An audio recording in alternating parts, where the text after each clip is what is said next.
Flurry here. I'm here today to do my August reading wrap up. I was able to read 10 books in August. I was able to complete listening to one audiobook, and then I finished one after I did my other video and started for August, so I'm going to talk about all those books.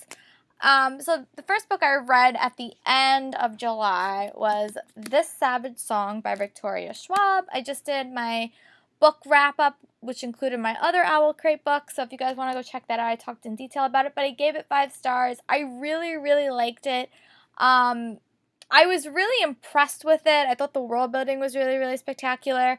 The lack of romance was really made the book even more unique to read.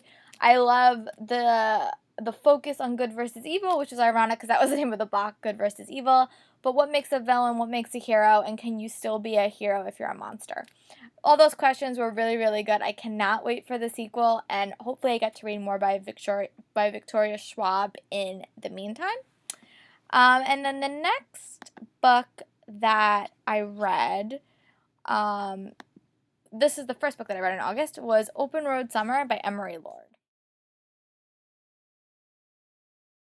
Unfortunately, this is the only book that I don't have like a detailed review about just because I kind of forgot to do it. Sorry, guys. If you really, really want an overall thought about my non-spoilers, just comment below and I'll happily do it. I just forgot to include it in the mashup.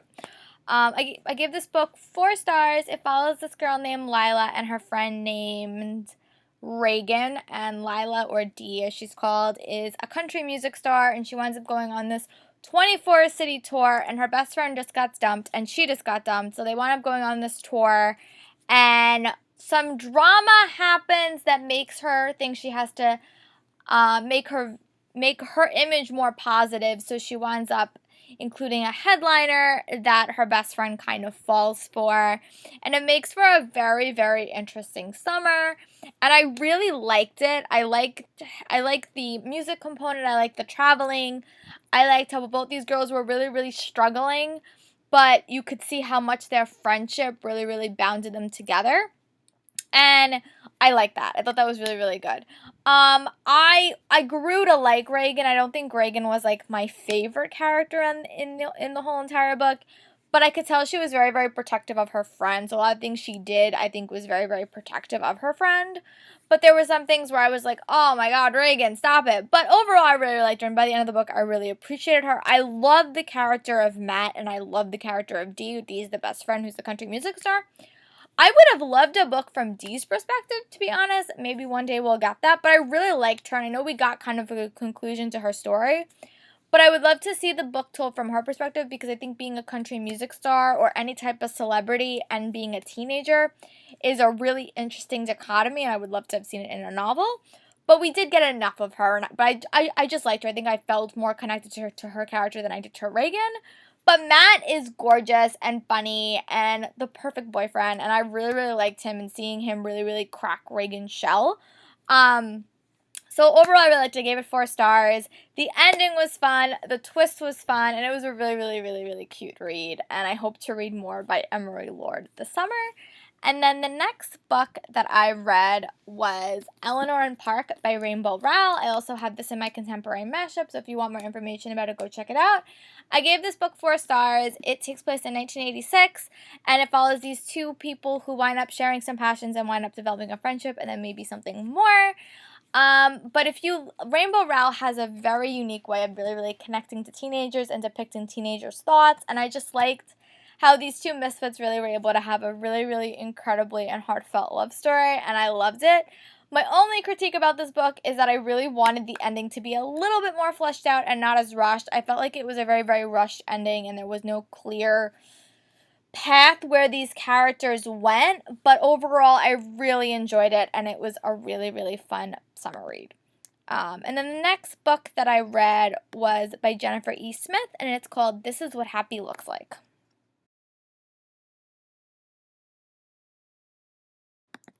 This was the last book I had to read to complete my Jennifer E. Smith trifecta, and I liked it. I think I gave this book like 4.5 stars. It was really, really good. Follows this girl, these 2 characters, Ellie and Graham, who winds up having an unexpected email correspondence, and due to that, Graham decides he wants to meet Ellie and spend his summer in this town, But unbeknownst to Ellie, Graham is actually a big movie star, and he's going to be filming his movie, and it's in her town. And when they both find out who they have been conversing with, it causes a lot of drama, but a lot of fun drama, and I really like these characters. I love looking at Hollywood through Graham's eyes, and I love looking at it through Ellie's eyes, because I think most girls in this world, when you find out you have a Hollywood heartthrob has fallen for you, it is the best day of your life. But for Ellie, it's really not. She has some secrets, and being in the public eye is the last thing she wants. And it made the story even more complicated. But I also like seeing that Graham wasn't our typical Hollywood heartthrob, and I think that's why I really, really liked him and grew to love him. He has a pet pig. How can you not love a guy who has a pet pig? Come on now. So I really grew to like him, and he was just really, really fun and a really, really good character. And I loved their romance. I loved them both taking chances, Graham and Ellie. I loved how all the chapters started out with letters that they had wrote together and all that stuff. And I think that just like it was just a really, really fun read. And there's an e-novella that comes after. I don't know what it's called, but there's an e-novella that happens after it that I really, really want to get my hands on to see what happens after Happily Ever After. But yeah, I really, really liked it, and I think it's probably one of my favorite Jennifer E. Smith books. And then the next book I read was Past Perfect by Layla Sales. This book is also in my contemporary mashup if you want to go check that out. But this book follows a character named Chelsea who works at a reenactment camp, and there's a Civil War reenactment camp across the street, and they have this summer war that kind of shakes up her life. But what happens when you fall for someone in the other camp, and what type of drama happens? But Chelsea also has a lot of issues. She's dealing with a breakup and is kind of stuck in the past. And you see how much it affects her and how much it affects her decision making. And it really was a really good self-discovery novel with romance in the backdrop, and also learning about how to see yourself differently, and also like when to push out of your comfort zone. I really liked it. That was really, really cute. I love the setting. I love books that have unique settings, and this one definitely fit that bill. But yeah, it was super, super cute, and I loved the romance that eventually developed, and also how the character was able to push past what she feared, I think, as well. I think there was a lot of fear in this book and a lot of hesitation, and I liked seeing that for the character as well.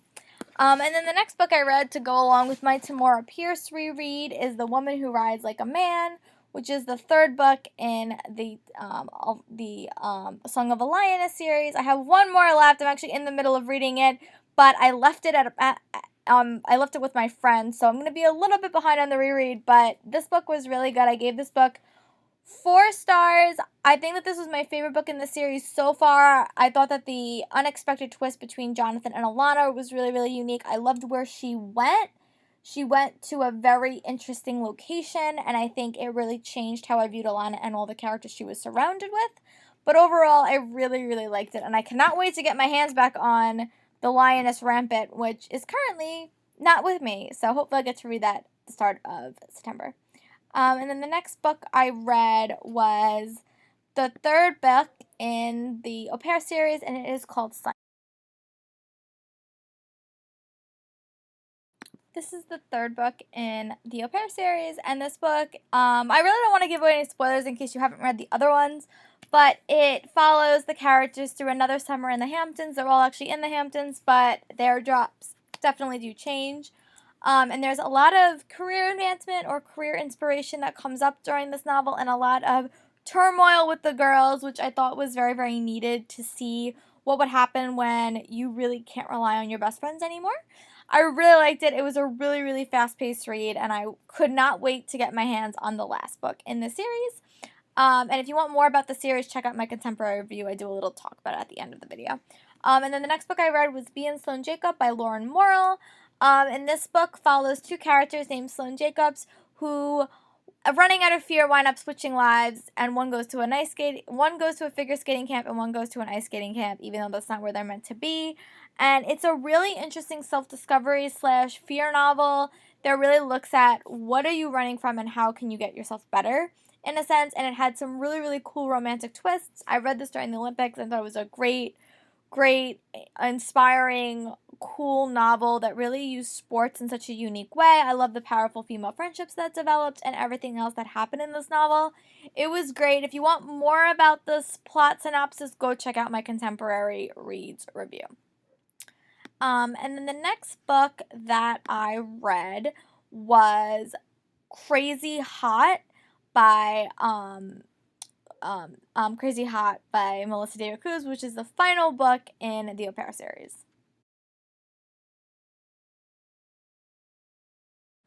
I think that this was probably my favorite book in the series because everything finally came together and all the characters I felt really had a clear path that they were going for, and I really, really liked the dynamics in this book. And even though the setting was like a little bit different, I think that the girls were probably in their best experience that they've had throughout the entire time in this series. But I really liked it. I thought it was a great conclusion, and I loved how the ending really represented the books in such a different way, and I really, really like that cool twist that happened, especially in regards to Mara's life.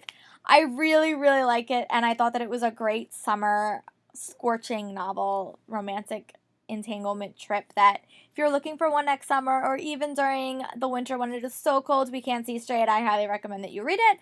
And then the next book that I finished reading in August was The Midnight Thief by Livia Black. I have had this book on my list since last October when I got the novel An Arc at Comic-Con, so I really, really wanted to read it, and I was actually pleasantly surprised by this novel. I thought it was going to be more like a historical fiction novel that dealt with like assassins and stuff, and that is kind of what it dealt with, but then it went into a totally different direction, and I really liked it. I didn't expect the twist that happened, but overall I really like the characters. I love the dual perspective. I love the world that was built.